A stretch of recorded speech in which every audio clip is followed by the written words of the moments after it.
Hola, soy Ignacio Torralba, el Tiet, y esto es Entender de Vinos.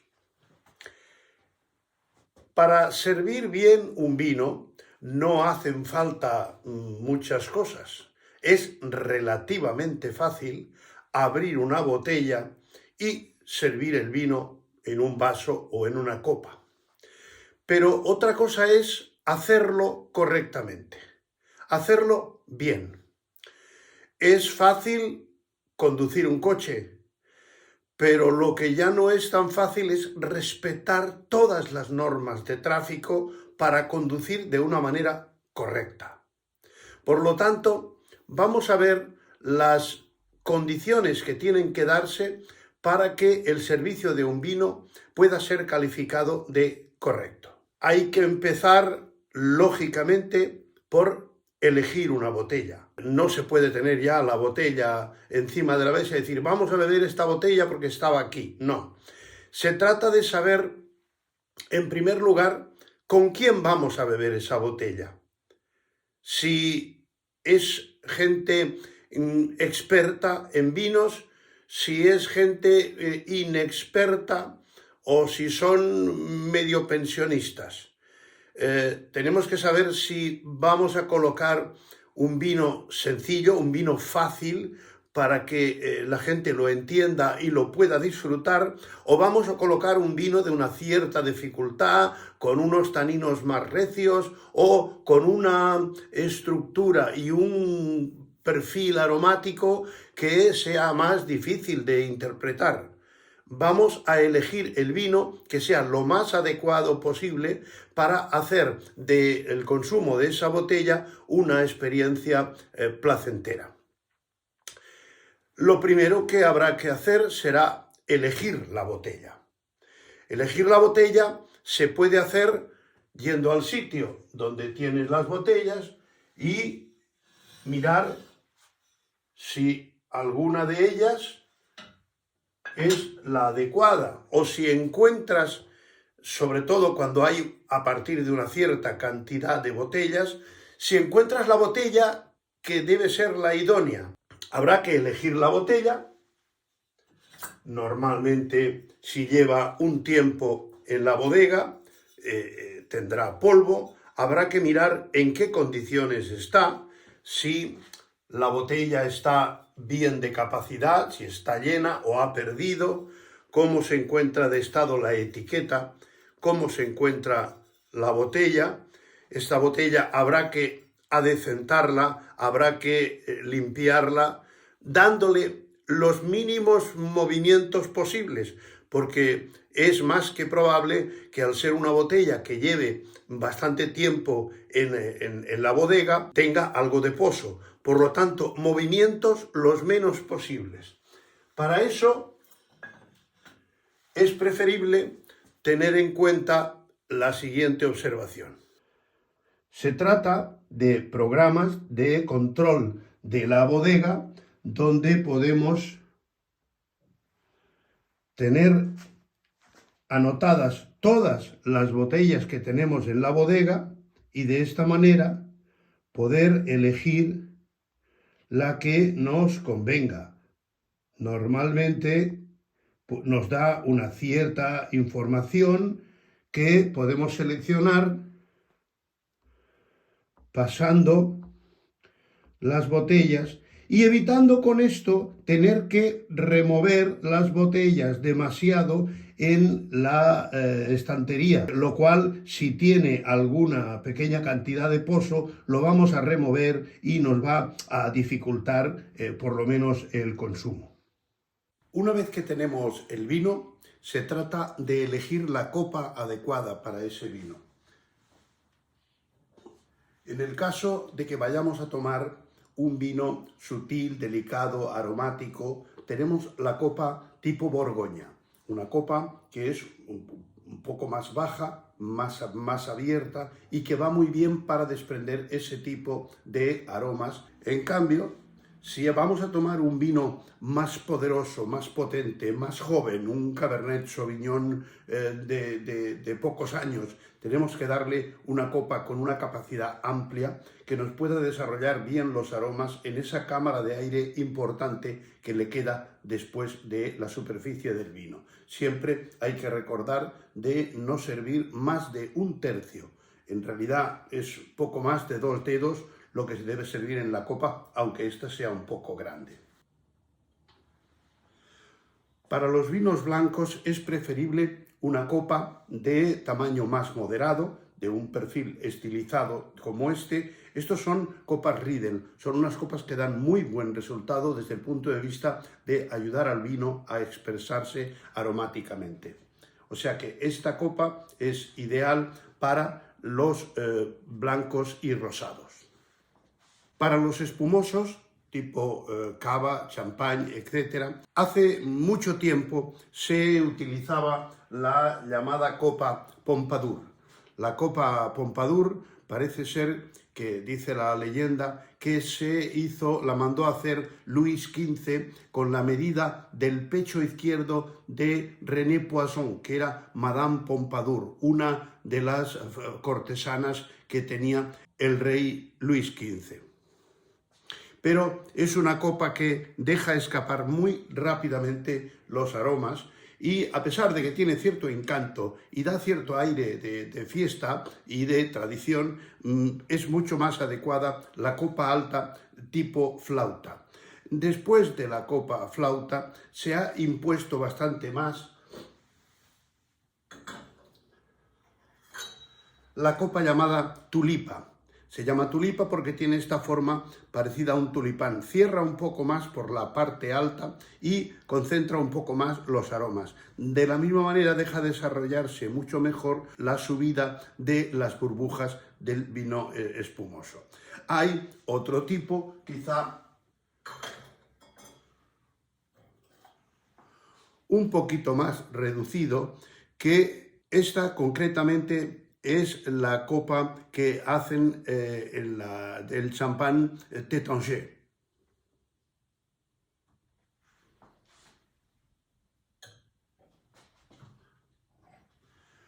Tenemos la copa para coñac, la copa para licor, y para Jerez y Oporto se suelen utilizar estas tipo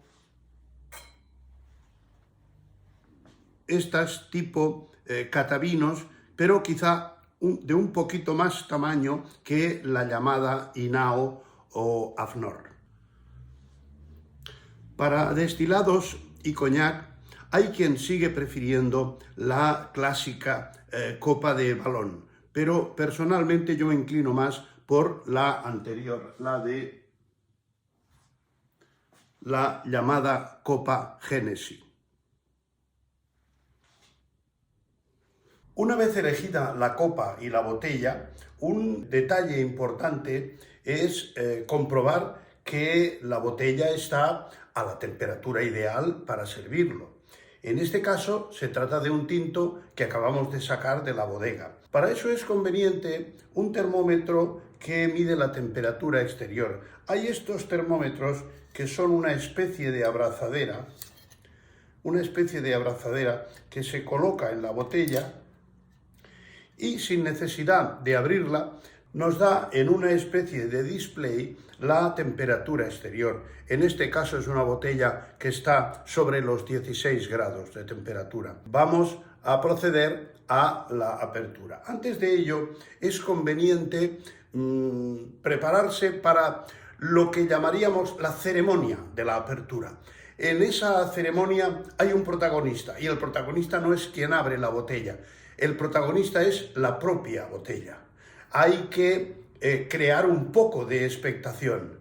Hay que presentar la botella, decir de qué añada es, hablar si tenemos algún dato de la bodega. Para esto resulta muy útil Internet, buscar, por ejemplo, el año de la cosecha, ver cómo fue la climatología, explicar a los comensales, en este caso, si son nuestros amigos, pues explicarles algún detalle, pues si fue un año lluvioso, por qué el vino es así o asá, por qué es más fresco o más robusto. Entonces, toda esta información creará un poco de expectación que es muy conveniente para la degustación posterior. A la hora de abrir la botella, la elección del sacacorchos es una decisión importante.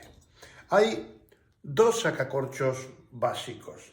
El típico de camarero, con 2 puntos de apoyo, con este escaloncito central que permite hacer la apertura en 2 movimientos, y el sacacorchos de lamas.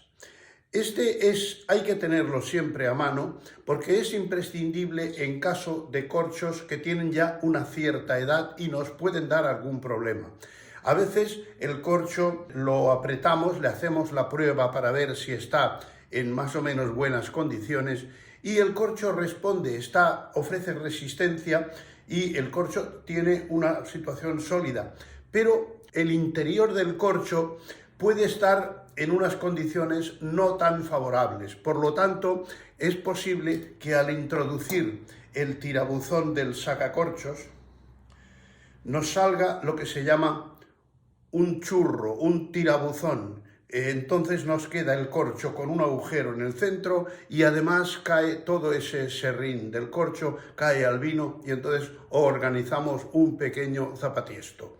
O sea que es muy importante tener a mano los 2 sacacorchos básicos por si acaso, sobre todo cuando el vino tiene a partir de una cierta edad. A la hora de abrir la botella, un detalle es importante. No abramos la botella sentados. La maniobra de abrir la botella sentado resulta sumamente incómoda. Incluso en un caso extremo, donde la confianza sea máxima y no tengamos, quizá no nos veamos obligados a ese compromiso, lo mejor que podemos hacer es, en vez de abrir la botella encima de la mesa, es traérnosla al regazo para poder insertar el sacacorchos con una cierta facilidad. El primer dilema que se plantea y la primera discusión que hay por parte de muchas personas en el mundo del vino es por dónde cortar la cápsula. La cápsula es esta cubierta que recubre la parte superior del cuello y protege de alguna manera el corcho. Antiguamente las cápsulas eran de una laminita de plomo muy fina y que se adaptaba perfectamente al cuello de la botella por la presión de la máquina que la colocaba. De todas maneras, ya hace bastantes decenas de años que se descubrió la gran toxicidad del plomo. A partir de los años 60, 70, se empezaron a descartar las cápsulas de plomo y en aquellos momentos se cambió por estaño. El problema con el plomo es que al servir el vino es imposible que no haya esa gotita rebelde que llega a estar en contacto con la zona por donde se ha cortado la cápsula. Esa gota está ahí durante unos segundos y el ácido del vino corroe el plomo y saca unas milésimas de cantidad de plomo que van a parar a la copa. Eso, a la larga, por acumulación, puede resultar de una cierta toxicidad y no es un factor menor. A raíz del descubrimiento de esa toxicidad, de la posible toxicidad, el contacto del vino con el plomo de la cápsula, se decidió que en vez de cortar la cápsula por esta parte superior, por la parte superior del gollete, entonces se puso de moda, por seguridad, cortarla por debajo del gollete, por esta zona por debajo del gollete. Se corta una zona más amplia y el gollete de la botella impide que esa gota que está en contacto con la cápsula de plomo vaya a parar a la copa. De todos modos, en esa época también se empezaron a cambiar las cápsulas de plomo por cápsulas de estaño y posteriormente son de un compuesto que lleva una parte plástica y otra parte de otros componentes que yo ignoro, pero que ya no tienen toxicidad. De todos modos, es una cuestión más estética que otra cosa. La cápsula se puede cortar por esta zona superior,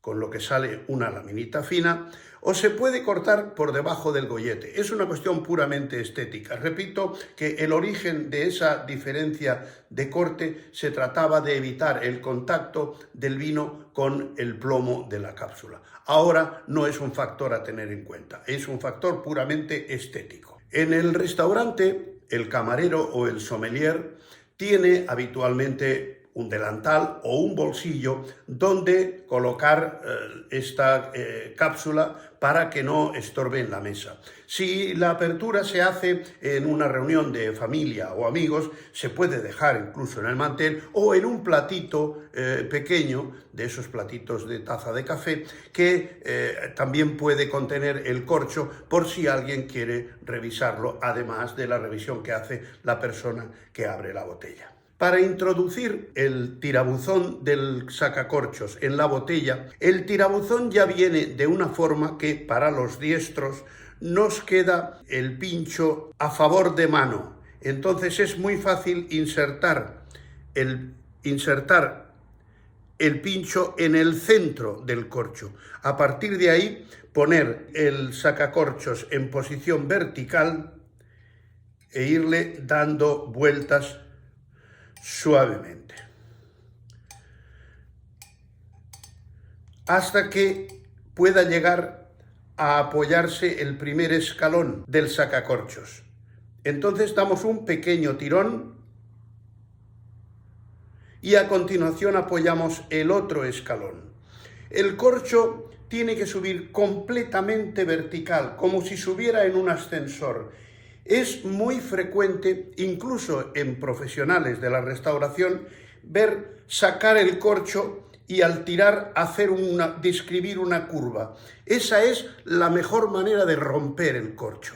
Por lo tanto, siempre tiene que subir el corcho como en un ascensor.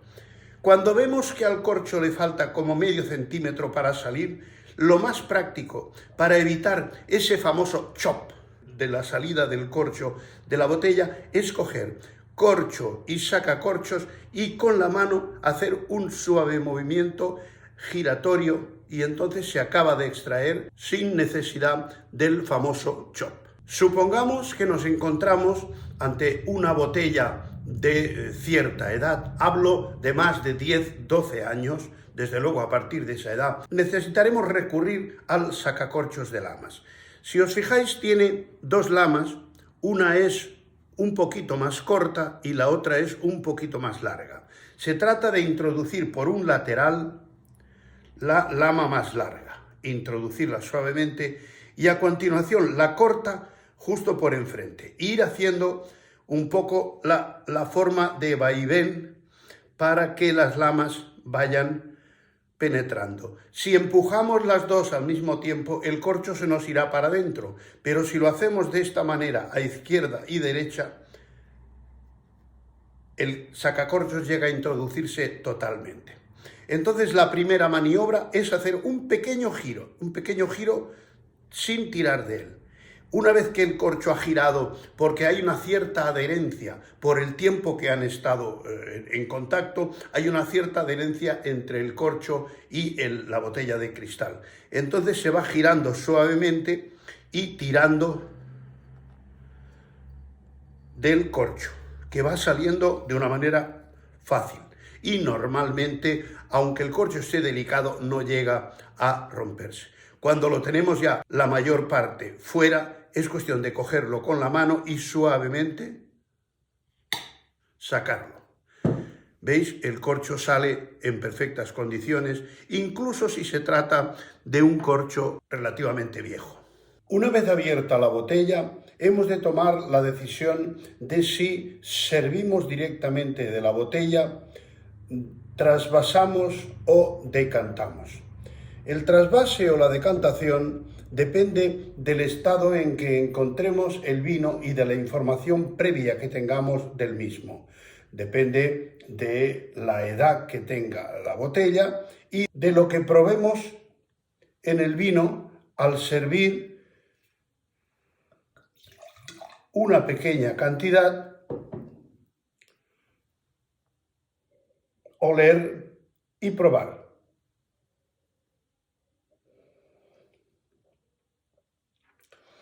En el caso de que el vino esté poco expresivo, lo que llamamos cerrado, lo que se impone es un trasvase. El trasvase significa cambiar el vino de contenedor para simplemente que se airee. Por lo tanto, se trata de verter la botella de forma casi violenta para que el vino se airee y se abra, suponiendo que no hayamos tenido la precaución de abrirlo media hora o 3/4 de hora antes para que el vino se oxigene y se exprese mejor. En el caso de que se trate de una vieja botella que tiene una cantidad importante de sedimentos, porque lo hayamos visto al trasluz de la botella, lo que se impone es una decantación para dejar en la botella los pozos del fondo de la botella. Entonces, al contrario que en el trasvase, lo que hay que hacer es verter el vino con mucho cuidado para que resbale a lo largo del cristal y dejar la última parte de la botella en el fondo para desechar los pozos de la misma. Aunque yo personalmente soy muy crítico con el tema de la decantación, porque un viejo vino con muchos años se nos puede venir abajo si hacemos una decantación innecesaria.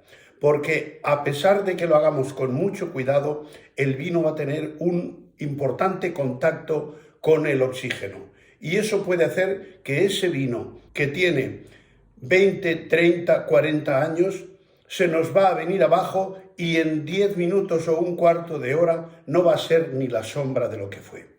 Personalmente soy partidario de que en estos casos de botellas muy ancianas, de traerlos desde la misma bodega en un cestillo. En este cestillo traemos la botella de forma inclinada, la abriremos sin darle giro a la botella, con mucho cuidado, y una vez abierta procederemos a ir sirviendo el vino siempre con mucho cuidado. De esta manera es posible que el vino, si es muy anciano, puede tener un exceso de oxigenación con la decantación, lo podremos evitar. Yo personalmente soy siempre más partidario del cestillo porque evitamos una importante agresión a los aromas del vino. Si lo probáis, veréis que realmente el vino tiene una pervivencia mayor después de abrirlo que cuando lo servimos a través del decantador. En el servicio del decantador hay quien suele tomarlo de esta manera. De esta manera se calienta el vino muchísimo. Es preferible cogerlo por el cuello. Si por la forma del decantador nos vemos obligados a inclinar excesivamente el cuerpo y el brazo, existe la posibilidad de coger el decantador de esta forma y entonces servimos con mucha más naturalidad y con mucha más fluidez el vino en la copa. En el caso de servir de la botella, es conveniente al terminar de servir el vino, siempre sin tocar la copa, dar un pequeño giro a la botella para recoger esa gota rebelde que normalmente suele ir al mantel y hace muy mal efecto. Por lo tanto, siempre cuidado con ese pequeño giro de muñeca para recoger esa gota rebelde. Si queremos evitarlo de una manera más eficaz, existe este utensilio que se llama Drop Stop y que se coloca en el interior del cuello de la botella y desde luego tiene un efecto milagroso porque corta la gota y permite un servicio mucho más cómodo, mucho más agradable y elimina por completo el peligro de que la gota rebelde vaya a parar al mantel. Hay incluso unos accesorios de este tipo que tienen aquí unas rugosidades que permiten la aireación del vino, con lo cual hace una doble función. Evita la gota y provoca un pequeño remolino que hace que el vino también se oxigene ligeramente y también corta la gota de una manera muy eficaz. Ya tenemos el vino en la copa, es el momento de probar o dar a probar el vino a alguno de nuestros amigos de confianza o que creamos que les va a gustar o que no se van a incomodar porque lo pongas en el compromiso de probar o dar el visto bueno al vino. En caso contrario, pues lo hacemos nosotros mismos, el vino se prueba, se huele, se mira.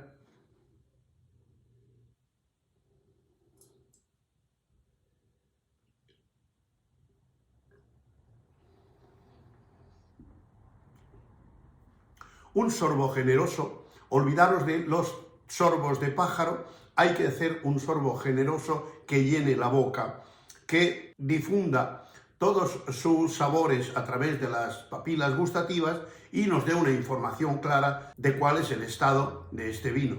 En caso de que sea correcto, como suele ocurrir en la mayoría de las ocasiones, pues se trata de servir a los demás comensales y disfrutar de la botella, si es posible, incluso comentando cómo la encontramos o cómo va evolucionando a lo largo del tiempo durante el que la vamos consumiendo. Existen también estos accesorios que, colocados en el cuello de la botella, sirven el vino y al mismo tiempo lo airean.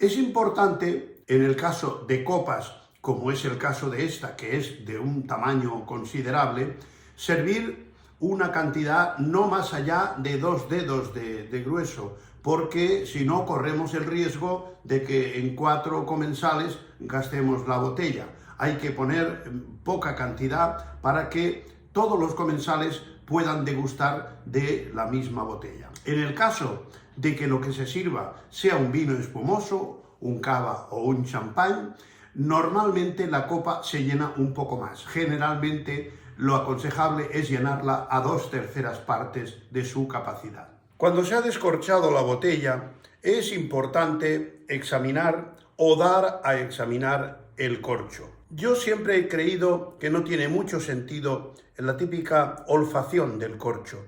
El corcho mojado con vino siempre huele a corcho y a vino. Por lo tanto, el olor del corcho nos da muy poca información, salvo que sea un corcho que huela manifiestamente mal porque tenga algún tipo de contaminación. Pero eso nos lo va a decir el vino más claramente. El corcho da más información desde el punto de vista visual que desde el punto de vista olfativo. Si vemos que únicamente está manchado de vino por la parte en la que estaba en contacto, podemos estar bien tranquilos. A lo largo del tiempo de crianza en botella, normalmente el vino tiene tendencia a subir a través del corcho y es muy frecuente que incluso llegue a la mitad o hasta casi el borde. Eso es consecuencia de las dilataciones que el vino sufre por los cambios de temperatura. Si la bodega tiene una buena calidad de temperatura, poco margen entre máxima y mínima, eso normalmente no sucederá o sucederá en muy pequeña medida que no afectará para nada la conservación del vino. Por último, en cuanto a la apertura de botellas, hay que considerar los tipos de apertura más espectaculares que son para botellas muy especiales. Se suele hacer con muy viejas botellas de Oporto o antiguas botellas de Sauterne de 40, 50 años, que no es fácil abrirlas, desde luego, cada día ni cada semana. Y es que el corcho, sepamos de antemano que va a estar en unas condiciones deplorables, porque a pesar de que pueda resistir la prueba de la presión, normalmente el corcho tiene una vida limitada y bastante hace si está cumpliendo su función de tapar la botella. Por eso, en los casos de esas viejas botellas de Oporto, se suele hacer lo que se llama el degüelle. Degollar la botella es, lógicamente, como dice la palabra, aplicarle una tenacilla al rojo vivo que se calienta previamente en una especie de fogoncito de butano. Esa tenacilla al rojo vivo calienta la superficie del cristal y a continuación, con una punta de servilleta mojada en agua con hielo, la pasamos alrededor y el cuello de la botella hace un levísimo clic, con lo cual se separa el cuello de la botella con el corcho en su interior y podemos proceder a servir ese vino que de otra manera nos hubiese dado algún dolor de cabeza a la hora de abrir el corcho, porque son corchos que no se dejan tratar ni extraer con facilidad. También hay el caso de la famosa apertura con sable.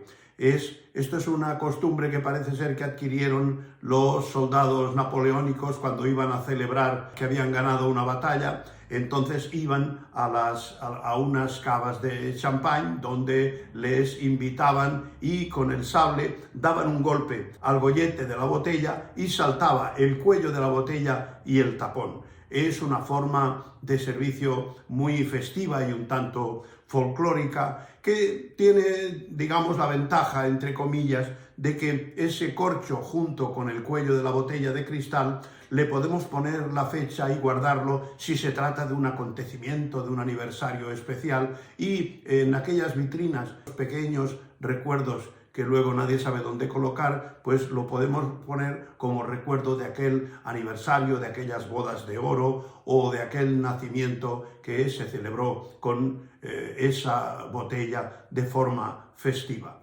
Porque abrir el vino de manera correcta y servirlo de manera correcta también es entender de vinos.